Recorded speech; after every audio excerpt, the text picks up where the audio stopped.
Sophonie, chapitre 1. La parole de l'Éternel qui fut adressée à Sophonie, fils de Cushi, fils de Guédalia, fils d'Amaria, fils d'Ézéchias, au temps de Josias, fils d'Amon, roi de Juda. Je détruirai tout sur la face de la terre, dit l'Éternel. Je détruirai les hommes et les bêtes, les oiseaux du ciel et les poissons de la mer, les objets de scandale et les méchants avec eux. J'exterminerai les hommes de la face de la terre, dit l'Éternel. J'étendrai ma main sur Juda et sur tous les habitants de Jérusalem. J'exterminerai de ce lieu les restes de Baal, le nom de ses ministres et les prêtres avec eux, ceux qui se prosternent sur les toits devant l'armée des cieux, ceux qui se prosternent en jurant par l'Éternel et en jurant par leur roi, ceux qui se sont détournés de l'Éternel, et ceux qui ne cherchent pas l'Éternel, qui ne le consultent pas. Silence devant le Seigneur, l'Éternel, car le jour de l'Éternel est proche, car l'Éternel a préparé le sacrifice, il a choisi ses conviés. Au jour du sacrifice de l'Éternel, je châtierai les princes et les fils du roi, et tous ceux qui portent des vêtements étrangers. En ce jour-là, je châtierai tous ceux qui sautent par-dessus le seuil, ceux qui remplissent de violence et de fraude la maison de leur maître. En ce jour-là, dit l'Éternel, il y aura des cris à la porte des poissons, des lamentations dans l'autre quartier de la ville, et un grand désastre sur les collines. Gémissez, habitants de Maktesh, car tous ceux qui trafiquent sont détruits, tous les hommes chargés d'argent sont exterminés. En ce temps-là, je fouillerai Jérusalem avec des lampes, et je châtierai les hommes qui reposent sur leur lit, et qui disent dans leur cœur, « L'Éternel ne fait ni bien ni mal. » Leurs biens seront au pillage, et leurs maisons seront dévastées. Ils auront bâti des maisons qu'ils n'habiteront plus. Ils auront planté des vignes dont ils ne boiront plus le vin. Le grand jour de l'Éternel est proche. Il est proche. Il arrive en toute hâte. Le jour de l'Éternel fait entendre sa voix, et le héraut pousse des cris amers. Ce jour est un jour de fureur, un jour de détresse et d'angoisse, un jour de ravage et de destruction, un jour de ténèbres et d'obscurité, un jour de nuées et de brouillard, un jour où retentiront la trompette et les cris de guerre contre les villes fortes et les tours élevées. Je mettrai les hommes dans la détresse, et ils marcheront comme des aveugles, parce qu'ils ont péché contre l'Éternel. Je répandrai leur sang comme de la poussière, et leur chair comme de l'ordure. Ni leur argent ni leur or ne pourront les délivrer au jour de la fureur de l'Éternel. Par le feu de sa jalousie, tout le pays sera consumé, car il détruira soudain tous les habitants du pays. Sophonie, chapitre 2. Rentrez en vous-même, examinez-vous, nation sans pudeur, avant que le décret s'exécute et que ce jour passe comme la balle, avant que la colère ardente de l'Éternel fonde sur vous, avant que le jour de la colère de l'Éternel fonde sur vous. Cherchez l'Éternel, vous tous, humbles du pays, qui pratiquez ses ordonnances. Recherchez la justice, recherchez l'humilité. Peut-être serez-vous épargnés au jour de la colère de l'Éternel. Car Gaza sera délaissée, Ascalon sera réduite en désert, Asdod sera chassé en plein midi, Écron sera déraciné. Malheur aux habitants des côtes de la mer, à la nation des Kérétiens. L'Éternel a parlé contre toi, Canaan, pays des Philistins. Je te détruirai, tu n'auras plus d'habitants. Les côtes de la mer seront des pâturages, des demeures pour les bergers, et des parcs pour les troupeaux. Ces côtes seront pour les restes de la maison de Juda. C'est là qu'ils paîtront. Ils reposeront le soir dans les maisons d'Ascalon. Car l'Éternel, leur Dieu, ne les oubliera pas, et il ramènera leurs captifs. J'ai entendu les injures de Moab et les outrages des enfants d'Ammon, quand ils insultaient mon peuple et s'élevaient avec arrogance contre ses frontières.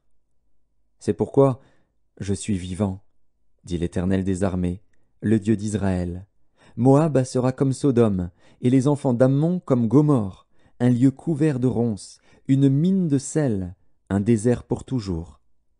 Le reste de mon peuple les pillera, le reste de ma nation les possédera. Cela leur arrivera pour leur orgueil, parce qu'ils ont insulté et traité avec arrogance le peuple de l'Éternel des armées. L'Éternel sera terrible contre eux, car il anéantira tous les dieux de la terre.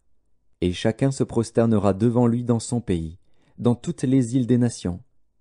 Vous aussi, Éthiopiens, vous serez frappés par mon épée. Il étendra sa main sur le septentrion, il détruira la Syrie, et il fera de Ninive une solitude, une terre aride comme le désert. Des troupeaux se coucheront au milieu d'elle, des animaux de toute espèce. Le pélican et le hérisson habiteront parmi les chapiteaux de ses colonnes. Des cris retentiront aux fenêtres. La dévastation sera sur le seuil, car les lambris de cèdre seront arrachés. Voilà donc cette ville joyeuse, qui s'assied avec assurance, et qui dit en son cœur, « Moi, et rien que moi. » Et quoi? Elle est en ruine, c'est un repaire pour les bêtes. Tous ceux qui passeront près d'elle siffleront et agiteront la main. Sophonie, chapitre 3. Malheur à la ville rebelle et souillée, à la ville pleine d'oppresseurs. Elle n'écoute aucune voix, elle n'a point égard à la correction. Elle ne se confie pas en l'Éternel, elle ne s'approche pas de son Dieu. Ses chefs au milieu d'elle sont des lions rugissants. Ses juges sont des loups du soir qui ne gardent rien pour le matin. Ses prophètes sont téméraires, infidèles. Ses sacrificateurs profanent les choses saintes, violent la loi. L'Éternel est juste au milieu d'elle, il ne commet point d'iniquité. Chaque matin il produit à la lumière ses jugements, sans jamais y manquer.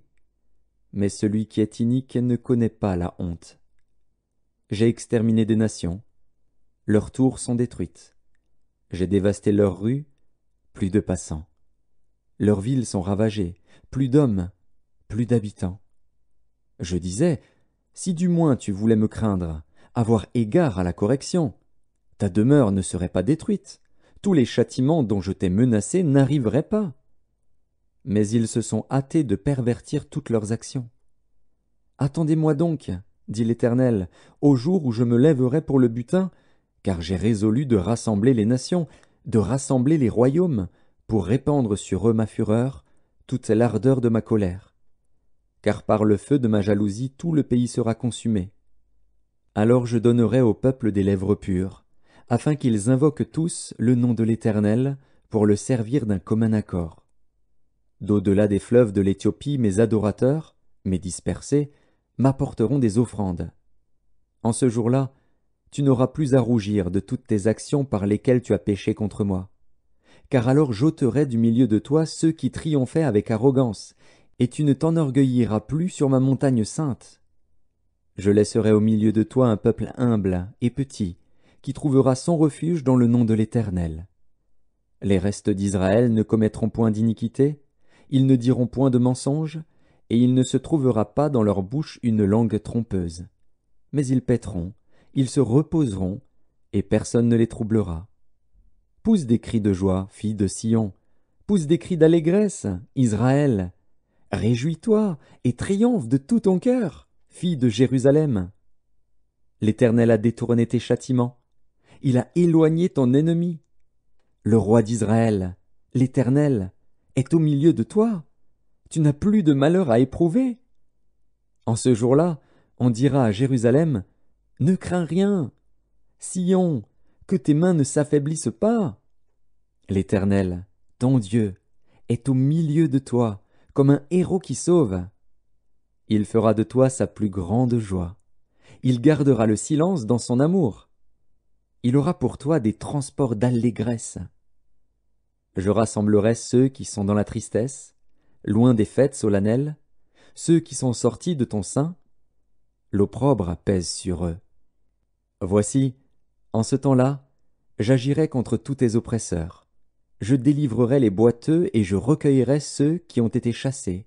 Je ferai d'eux un sujet de louange et de gloire dans tous les pays où ils sont en opprobre.